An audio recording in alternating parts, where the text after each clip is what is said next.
gente estava falando da demência de Levi, né? Que a demência deixa o idoso muito triste. A Levi é muito parecida com o Parkinson. O Parkinson, ele tem duas variações. O Parkinson que treme e o Parkinson que enrijece. Geralmente, quando que a gente começa a observar que o paciente está com dificuldade de engolir? Na hora da alimentação, na hora de beber água. E agora eu vou te ensinar na prática o que é essa dificuldade. Você vai pegar essa aguinha, pega essa aguinha, coloca um gole na boca, segura. Joga a cabeça pra trás. Agora engole. Nossa! Disfagia! Tá? Agora você você fez também? Horrível, né? É? Parece que tá entalando por falta de ar. Exatamente o que eles sentem. Por isso que a gente tem que observar o posicionamento da cabeça do nosso paciente na hora da deglutição. Porque se você tá com a cabeça jogada para trás, a via aérea ela vai estar o quê? Fechada. E a língua ela perde a capacidade de fazer o movimento de empurrar a comida. E aí a glote vai ficar aberta, vai descer um pouquinho dessa comida, vai cair no pulmão e ele vai broncoaspirar, vai fazer uma pneumonia. Se a cabeça está muito para baixo, a mesma coisa. Tá? Vai ser mais difícil para ele engolir. A glote vai ficar aberta, vai cair comidinha. Então assim, ó, alinha o pescocinho, observa. Se é um paciente que consegue comer sozinho, observa se ele não tosse quando ele está comendo. Se ele não faz, é que você não viu o seu rostinho, você fez carinha de dor, porque também dói. Dói bastante. Por isso que a gente precisa de comer. Às vezes eles param até de comer, né? Para de comer por isso, dói, por que eu vou comer? O ruim é que eu acho que tá com esse problema lá com a senhora que eu cuido, mas os filhos não levam a sério. Aí a família fala, tá engasgando, tá com Não leva a frescura, sério, não quer comer. porque lá são 3 cuidadoras, né? E uma já passou isso pra eles, pra chamar a fono, e eles não levam a sério. Quer que você troque a alimentação, e quando eu vou dar água pra ela, eu sinto essa mesma dificuldade que eu senti agora, sabe? Dela engolir. Então, hoje você está adquirindo conhecimento. E numa conversa despretensiosa, porque a gente também tem que aprender a falar com as pessoas que são os nossos padrões. Eles são difíceis. Numa conversa despretensiosa, eu falo assim, olha, dona Maria Cláudia, estou fazendo curso de cuidador de idoso. Aprendi uma coisa tão interessante hoje, que o paciente idoso ele vai perdendo a capacidade de engolir, sente até dor para engolir. E tem um nome, disfagia. Quando a gente tem um conhecimento na mão, a gente tem que ter sabedoria para disseminar esse conhecimento. Porque familiar, vou te fazer uma pergunta. Você tem pai e mãe? Tem. Como é que está sendo para você o processo de envelhecimento dos seus pais? Por enquanto é tranquilo, porque eles ainda fazem tudo, né? Qual a idade? Meu pai tem 57 Uma criança. e minha mãe 60, 3 anos mais velha. Mas são super tranquilos, fazem tudo, Vamos olhar trabalham. para sua mãe, 60. Olha para sua mãe 20 anos atrás. Qual que era a sua idade? É bem diferente ela. Ela mesma fala que já sentiu o peso da idade, que ela não faz as coisas mais com tanta rapidez que nem ela fazia. Para você. Uhum. Olha para você. Olha para você, olha para sua mãe. Olha para sua mãe 20 anos atrás e olha para sua mãe agora. Tem bastante diferença. O que você sente? Em relação a ela ter envelhecido. Como é isso para você? É difícil às vezes, né? Lidar com pessoas mais velhas. Às vezes é difícil lidar com o nosso sentimento, por isso que a gente também precisa da psicologia, família. Porque não é fácil.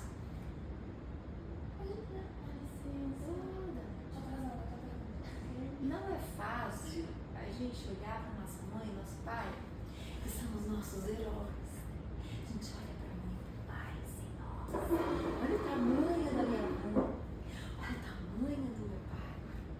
A gente tem esse olhar, por mais que a gente cresce, a gente ainda tem esse olhar de que eles são maiores que a gente. Não é? Então, olha para sua mãe diferente. Sua mãe não está mais grande. Nossa, horrível essa frase, né? Sua mãe não é maior. Né? Ela está ficando cada vez menor. assim. Pior que eles vão encolhendo mesmo, conforme eles vão A envelhecendo. gente vai saber essa parte também. Mas a gente tá falando de você agora. Esquece, o trabalho é contigo agora. Vai, seu nome, amor? Luciana. Luciana, vai pensando. Tem pai e mãe? Tenho. Tem. Tenho. Quando você era criança, como é que você olhava pra eles?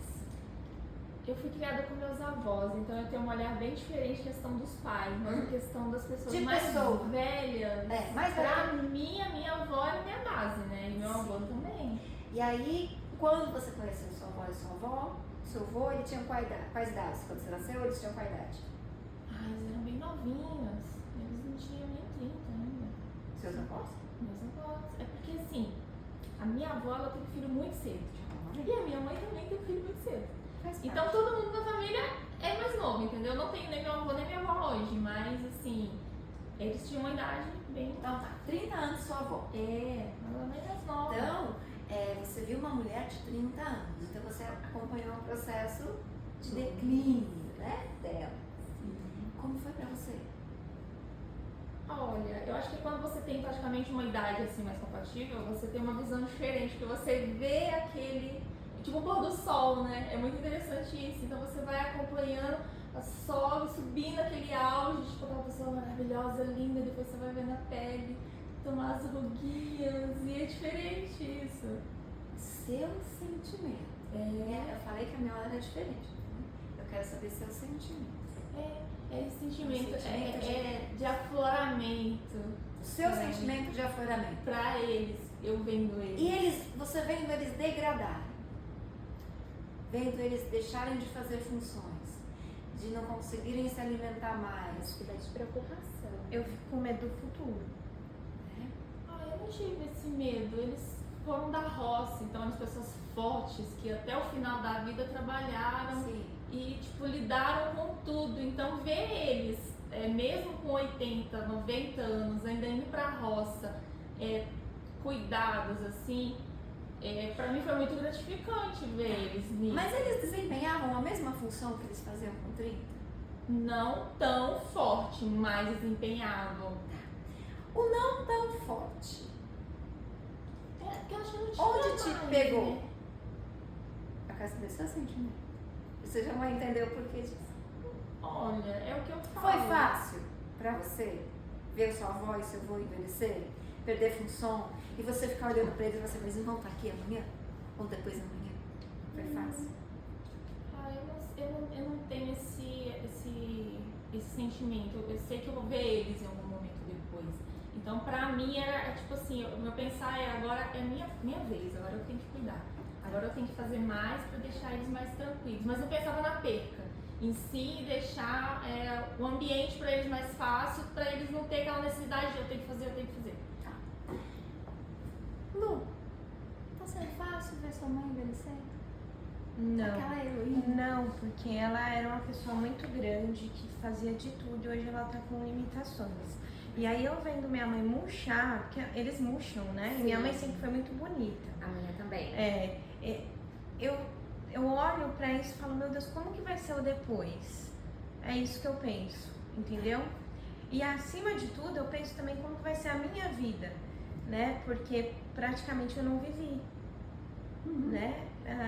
É bem complicado, é verdade, gente. Não sei se vocês sabem, a Carlife é minha, né? E tem 10 anos. Então, eu me dedico totalmente a isso daqui. Então é complicado pra mim, porque eu tô vendo minha mãe precisando mais de mim e eu não saber como que eu vou lidar. E sua vida passando também. Ver minha vida passando, eu não vivi. Será que pros familiares dos nossos pacientes também é assim? Com certeza. É assim. Com certeza. Vocês estão dispostos a cuidar?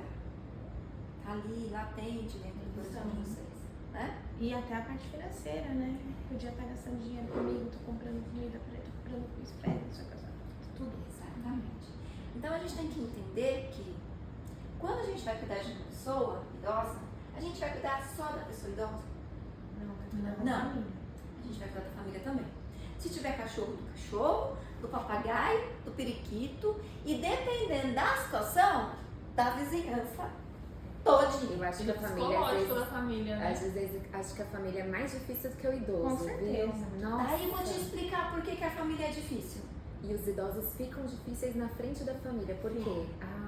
Porque eles querem manter o eu mando. Eu mando. Não, o eu que mando. tá ótimo quando você tá com ele ali sozinho, quando a família chega, tá tudo péssimo. Exato. Porque eles precisam da atenção. Na verdade, gente, eles querem a atenção da família, dos filhos. Só que a gente tem que olhar o outro lado do espelho. Se não foi fácil pra você ver sua mãe crescer, não é fácil pra eles também. Tem todas umas questões. Então, o que a gente também não pode fazer é o julgar a família. Tá? Ai, se você fulano não liga pra mãe dela. A gente não sabe se a mãe dela não foi uma mãe abusadora, se o pai não foi um Não dá pra abusador. saber o que aconteceu. Né? Tenho experiências de vida, somos 5 filhos, 3 mulheres e 2 homens. Meu filho mais velho, ele não conseguia cuidar do pai. Não conseguia. Ele ia, ele se dispunha, mas ele chorava o tempo inteiro. Porque meu pai não era o herói dele. Meu pai era o policial militar que vinha de farda, ele olhava. Então, ver a degradação do meu pai, ele não conseguiu. Meu irmão mais novo não chegava perto.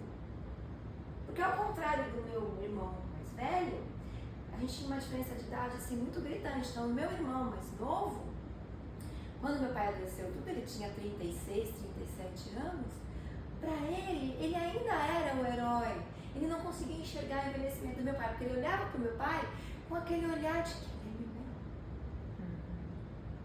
meu herói. A minha irmã infantilizou tanto meu pai, apesar de inúmeras vezes conversar com ela, estimula o pai a comer, não dá na boca, estimula o pai a andar, ela infantilizou tanto que meu pai morreu em posição fetal.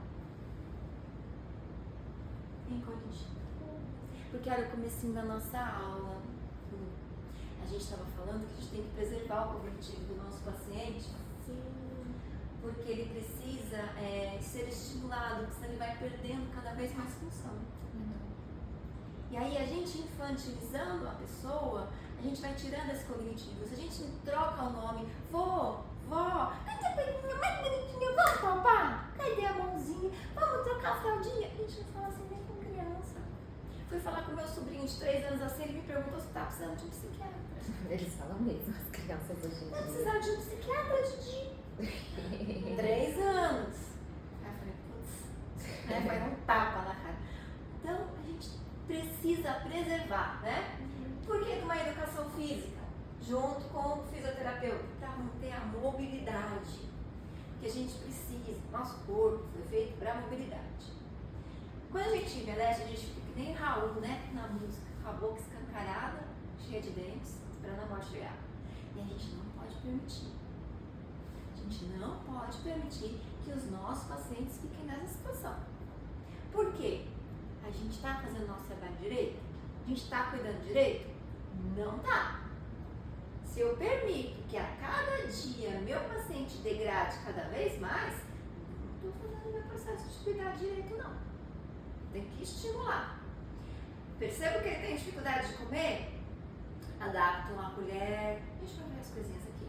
Adapto, converso com a família, mostro, né? A família tem que participar de tudo. Porque para elas, por que eles acham que é frescura? Não, minha mãe tem 90 anos.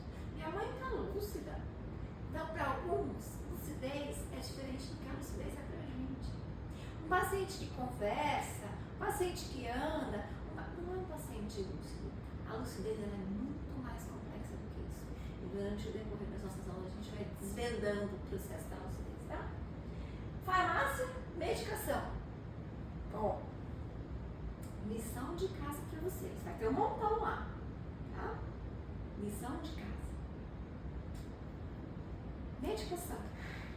A gente precisa perguntar o que o paciente toma, quais as doenças que o meu paciente tem, qual medicação toma, em que horário, entender para que serve aquela medicação.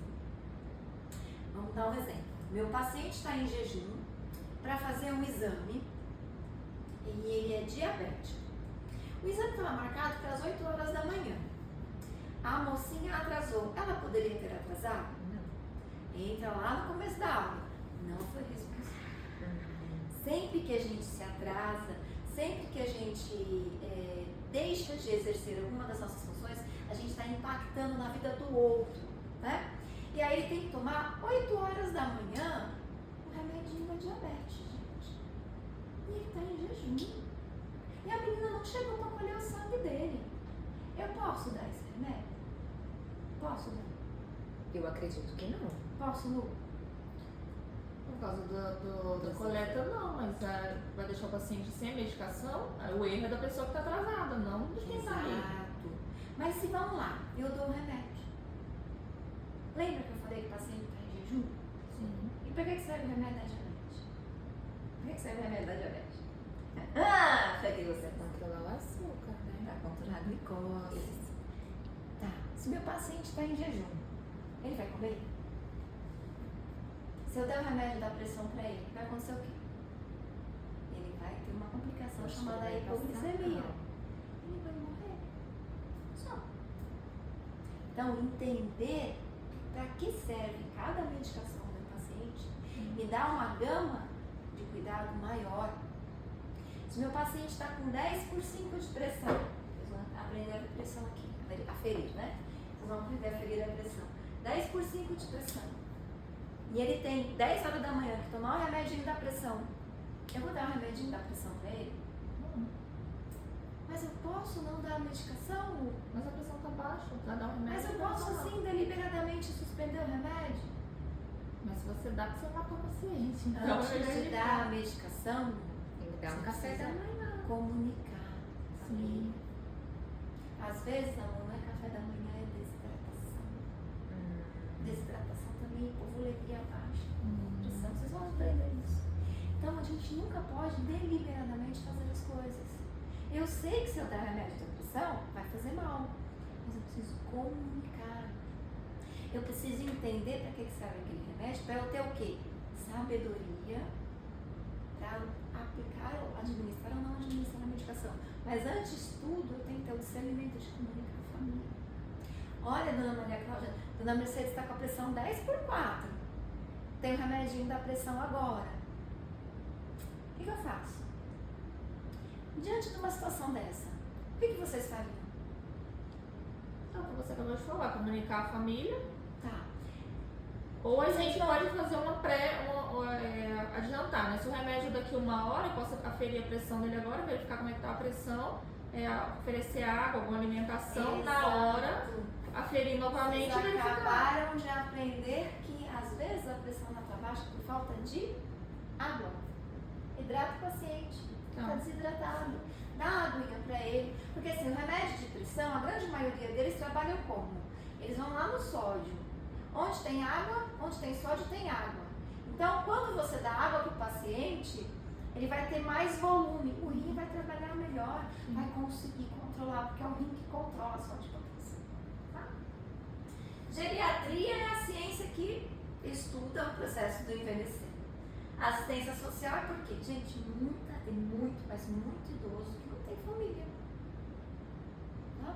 Então, a assistência social, junto com os programas do governo, que são muitos, não são poucos, não, eles vão ajudar essa pessoa, vão ajudar esse paciente, tá?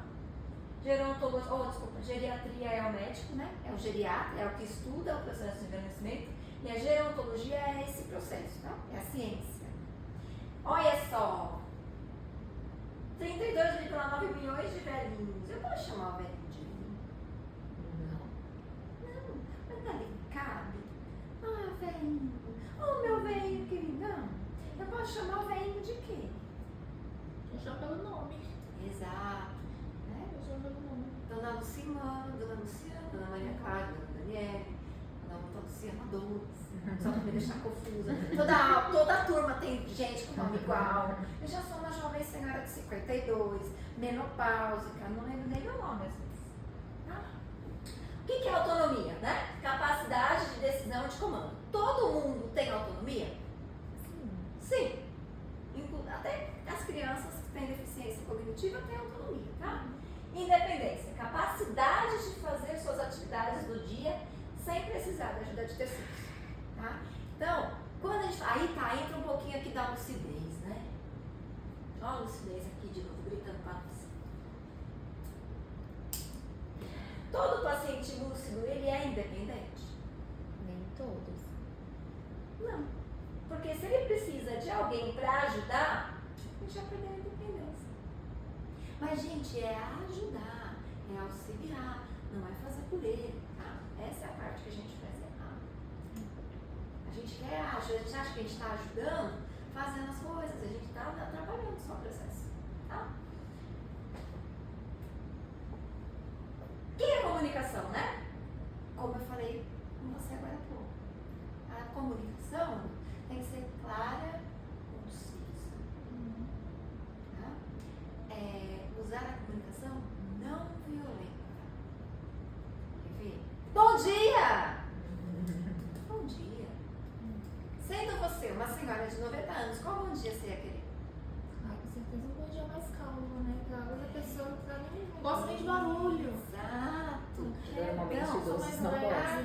Não. Então, a comunicação, às vezes, ela começa até no nosso gestual. Sim. Bom dia. Cara fechada. Bom dia. Eu consigo, com a minha cara fechada, falar um bom dia mesmo. Bom dia. Mas eu tô lá, cara. Queria estar lá, sei lá, na praia. Então, o meu gestual, o meu não verbal também fala muito, tá? Porque a comunicação, às vezes, ela é mais não verbal do que verbal, tá? Então, com linguagem falada, eu preciso ter aquela linguagem calma, serena. Eu aprendi uma coisa com Clodovil Hernandes, lembra dele? Sim. Clodovil dizia assim: quer que prestem atenção em vocês? Fale baixo. Toda vez que se eu for falar baixo com um paciente idoso, ele vai me ouvir? Às vezes não, Às vezes porque não. eles já não estão escutando tão bem assim. Já tem ali um comprometimento auditivo. Aham. Mas se eu falo diferente para ele vai me entender? Vai. Ele vai prestar mais atenção. Por quê? Porque o nosso corpo é tão sábio, que quando a gente começa a perder a audição, a gente tem aquela coisa, a gente começa a desenvolver uma parte do nosso cérebro que é o quê? A gente começa a ler os lábios. Olha como é legal. O nosso cérebro é perfeito, o nosso corpo é perfeito. Então, quando eu for falar com alguém, eu sempre tenho, isso é pra vida, viu, gente? Vou colocar aqui, ó, olho no olho. Outra coisa que eles gostam muito, toque físico. Tá? Eles precisam do toque físico. O toque físico, ele transmite o quê? Acolhimento. Você acolhe a pessoa. Tá? Toca na mão. Óbvio, observa. Se a mão do paciente está com a pele íntegra, o que é uma pele íntegra? Sem feridas. Se ele não está com a pele sudoreica, se ele não tá com sujidade na mão, eu posso tocar na minha mão, com a mão? Minha mão. Posso tocar no paciente sem nuvem? Se eu olho primeiro, eu chego assim. Lembra que eu falei? A primeira coisa que a gente chega é a observação, né? Aham. A gente observa, a gente vai olhar o nosso paciente. Passagem de plantão também é isso, é você olhar o seu paciente. Olhou. Tem lá uma sujidade na mão, eu não vou pegar na mão dele suja. Eu toco num braço, eu toco no ombro, tá? Sempre um toque, por quê? Às vezes ele não está me ouvindo, ele não está me enxergando, mas se eu toco ele me sente. A gente também é vibração, tá? Funcionalidade. Atividades da vida diária, atividades básicas, instrumentais e avançadas. O que é isso? Né? Nossa, gente, parece que é o quê? Uma engenharia? Não, a vida, né? Quando a gente tem autonomia, a gente consegue pensar melhor, a gente tem um melhor humor. Se eu não tenho, se eu começo a ter uma incapacidade cognitiva, vai afetar no meu humor, que vai afetar na minha independência. Nem sempre uma pessoa que tem uma mobilidade preservada, ela não é uma paciente dependente. Tá? Por mais que ela tenha uma capacidade física preservada, a gente tem que entender o cognitivo dela. Tá? E aí quando começa a ficar ruim, quando começa a ficar com imobilidade, não consegue levantar sozinho, não consegue pegar uma colher sozinho, tá?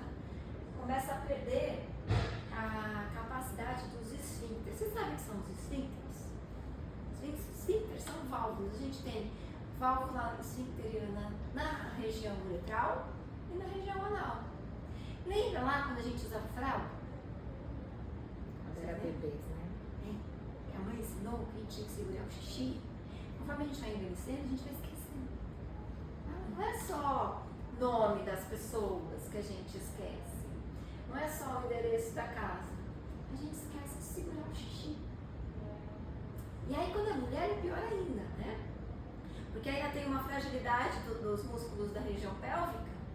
E aí vai pesando, né? Se teve muitos filhos, que era o que os nossos idosos antigamente tinham, vai pesando. Aí pode ter prolapso de uretra, né? A bexiga ela sai pela uretra. Vocês estão vendo? Pode ter prolapso de útero, o útero desce, começa a aparecer ali pela vagina. Minha mãe teve que retirar por causa disso, um útero saudável, por causa disso. Ele estava descendo. Ah, saudável, não, ela ia procriar, né? Não, ela pra ela disse que foi até um alívio. A gente também perde a capacidade de segurar as fezes por causa do esfíncter anal, tá? E aí vem aqui a capacidade da comunicação, a capacidade de comunicar-se, de falar, de expressar as suas ideias, né? E aí o cuidador ele precisa prestar muita atenção. Porque às vezes o paciente está contando uma história para você e nessa história tem um pedido de socorro, tem uma observação de alguma coisa que aconteceu durante os outros plantões. A gente tem que entender que a gente também vive com várias pessoas, né? E cada pessoa tem um caráter. Às vezes o paciente está ali conversando com você e o paciente está extremamente agitado, aí você senta do lado e fala assim, Dona Daniela, quem foi? Conta pra mim. Ela vai contar. Então, aí vai sabedoria, né? Sabedoria de vocês para saber como vocês vão lidar com aquela situação. Tá? E a atrogenia? Nome bonito para jogar na forca, né? Para que serve? Dani, o que é a atrogenia? Eu não sei. Lu 2, o que é a atrogenia? Se a Lu responder, eu boto ela de castigo. Eu nem tô aqui. E a atrogenia é o quê? Tudo o que eu, enquanto profissional, faço no meu paciente. O meu trabalho não foi feito direito, então eu causei um problema no paciente. Um exemplo que ninguém fala, mas que é muito interessante de atrogenia é a lesão por pressão. O que é a lesão por pressão, Dani? Você pressionar o paciente, alguma coisa, né? Eu acho que é isso. É quando você não muda o paciente a cada 2 horas, a causa escara no paciente, a causa lesões nele. Antigamente a gente chamava de escara. Aí mudou a nomenclatura. É a lesão por pressão. E a gente vai falar dela também. Tem que mudar o paciente. Imagina, você tá lá com a sua vozinha, né? Normalmente isso é mais com pacientes que são acamados. Nem tanto, viu? Eu tô com mobilidade reduzida aqui, tá? Tá? Quanto mais branca a pele, quanto menos melanina, mais probabilidade de lesão por pressão. Dani, é assim. Às vezes você põe um paciente sentadinho lá na cadeira. E aí, infelizmente, em alguns lugares você faz o quê? Você faz a contenção mecânica, senão o paciente vai cair, tá? Aí você faz a contenção mecânica. Só que aí você vai mudar esse paciente, vai tirar essa contenção mecânica depois de 4 horas. Já tem uma lesão por pressão instaurada. O ideal é a cada 2 horas. A cada 2 horas. Porque precisa circular o sangue. Porque senão vai ficar estagnado ali. E aí é uma iatrogenia que eu fiz no Eu paciente. pensava que isso era mais com pacientes que estavam acamados, alguma coisa. Se eu deixar você aí nessa cadeira sentada, amarrada até 1 hora da tarde, você já vai sair daqui com um sinal de lesão por pressão. Você tem mobilidade preservada. Às vezes, a posição que o paciente gosta de dormir, ele tem mobilidade preservada, mas ele gosta de dormir pro lado direito. Se você deixar só ele pro lado direito, uma noite inteira, ele vai fazer uma lesão por pressão. Entendi. Tá? Uma medicação que eu dou errada é o quê? É uma iatrogenia? Você foi o seu? Foi um erro meu. Tá? Por isso que vocês precisam muito bem saber as medicações do seu paciente. Tá? Uma cuidadora